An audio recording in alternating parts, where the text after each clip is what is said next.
It is exactly 4 p.m. East African time. Many thanks for joining us right here on Lookuptv. You're just in time for the trending news making headlines at this hour. My name is John Matava. Let's get started.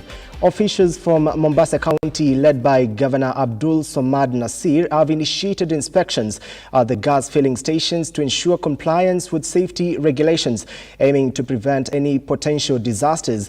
Governor Abdul Somad announced the closure of 5 shops as part of the county's strict measures to ensure residents' safety. This action follows a recent gas explosion in Nairobi that resulted to 7 fatalities and over 300 injuries. Letters to all the major gas companies to desist from supplying to gas to anyone who does not have the necessary permits.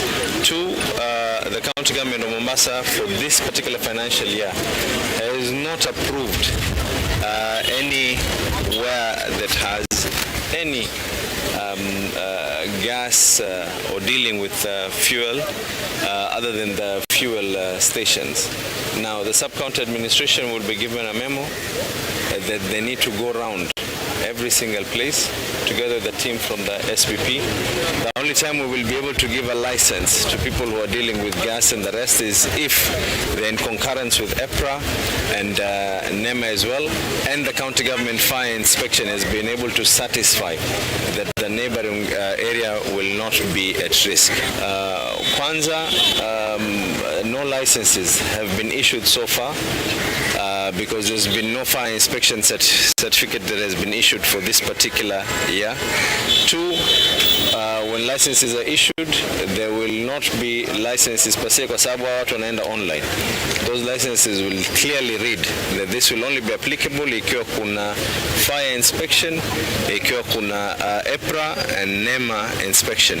And at the same time, maisha ya binadamu ni muhimu sana.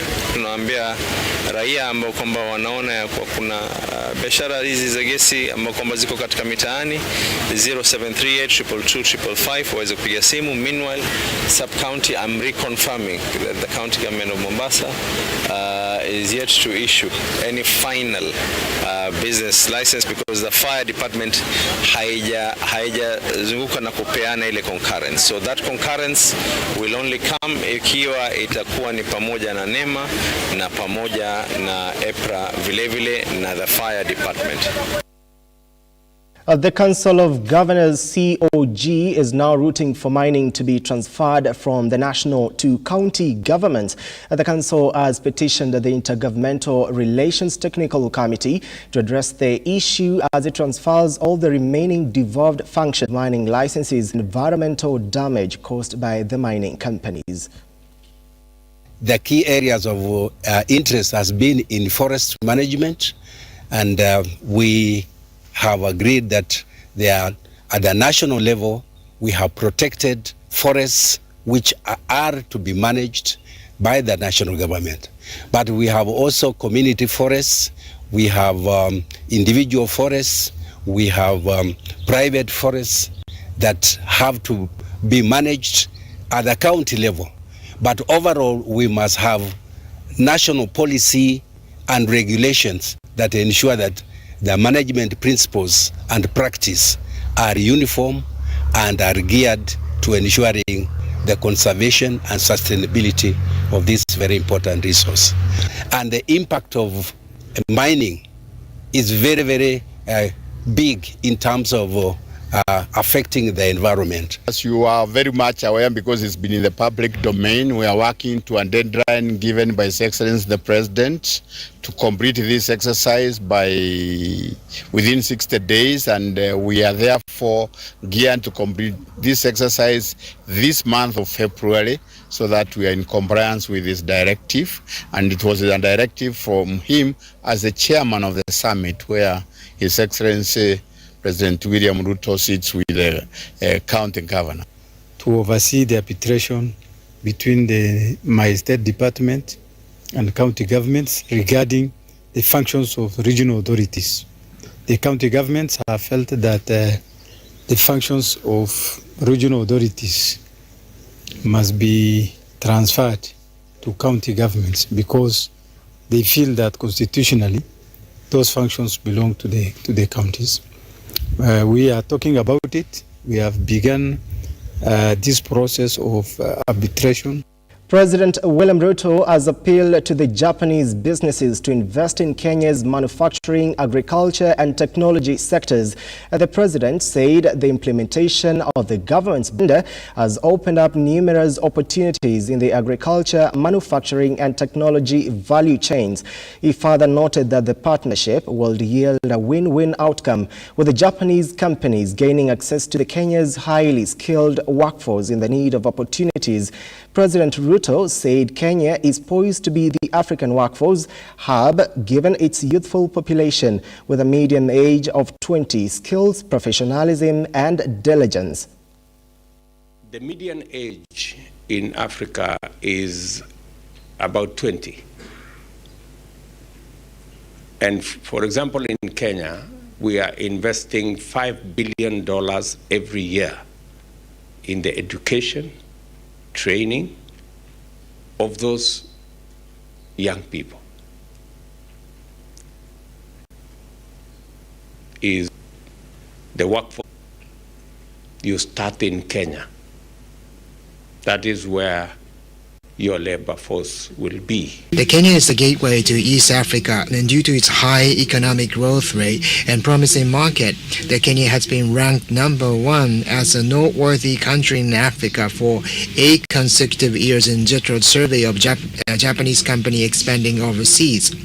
And currently, over 110 Japanese businesses have bases in Kenya. They are active in a variety of fields. And recently, collaboration with the Kenyan companies have been increasing, and Kenya remains and will continue to be the extremely important economic partner for Japan. Our ministry will continue to strongly support the Japanese business development in Kenya. Matungulu Member of Parliament Stephen Mule has called on the government to scrap off the directive to pay school fees via the e-citizen. According to the lawmaker, paying fees via the platform will disadvantage families to rely on old methods to pay school fees. This follows a court order that suspended the directive, with the Kenya National Union of Teachers and the Parents Association calling on public participation to be undertaken on the issue.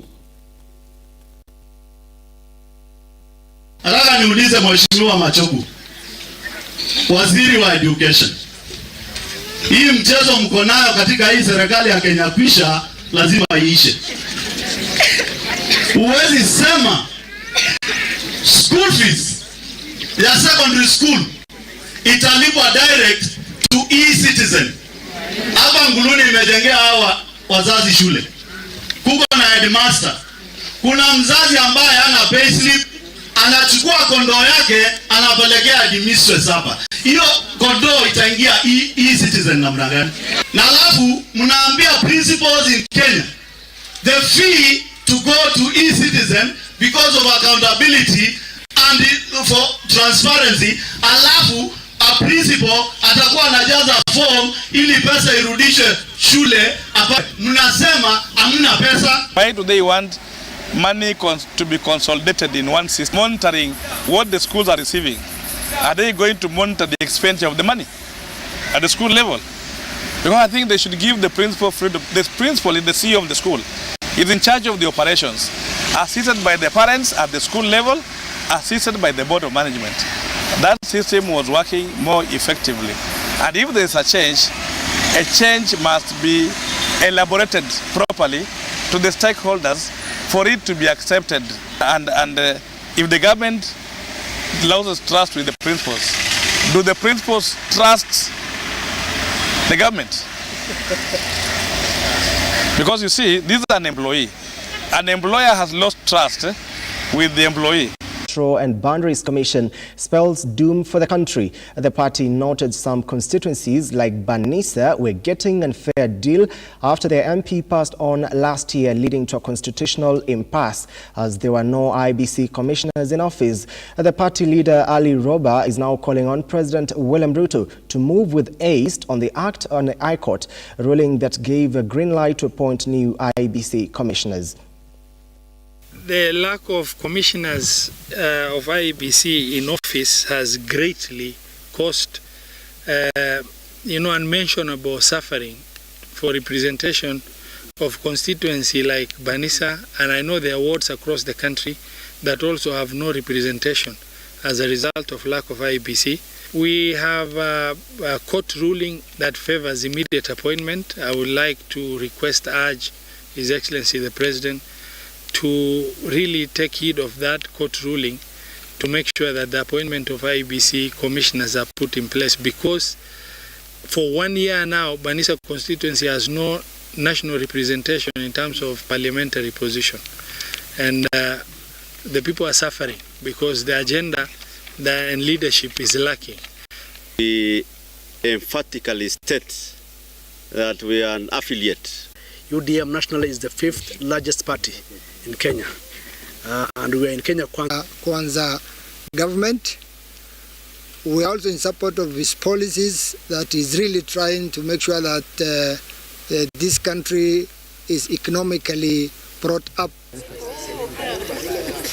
Nakuru Governor Susan Kihika urged the health workers on the new terms to show discipline, dedication and commitment to their work, noting our intention to make Nakuru the leading county in the provision of health services. Kihika said this during the handing over of contracts to at least 187 workers who have been confirmed as the permanent and pensionable. The first time Governor vowed to protect health workers from unwarranted external tax.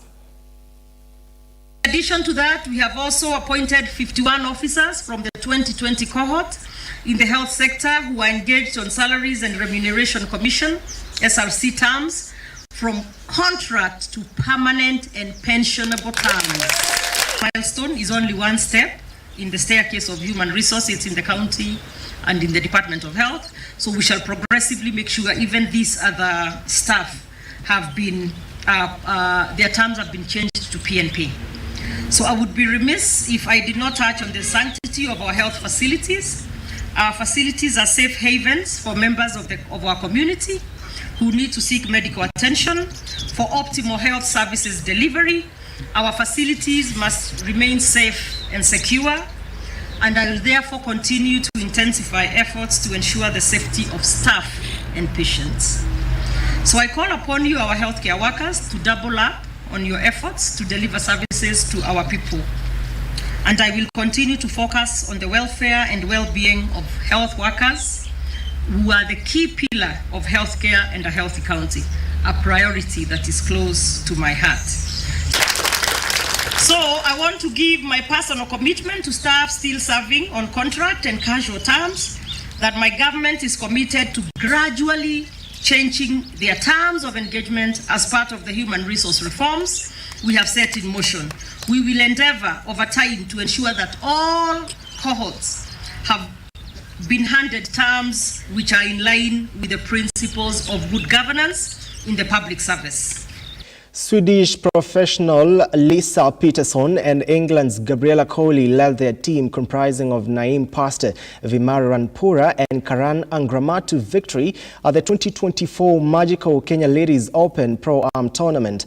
The team combined a score of 32 under to emerge winners at the event held at Picture Square, par 72 PGA Baobab course at Vipingo Ridge.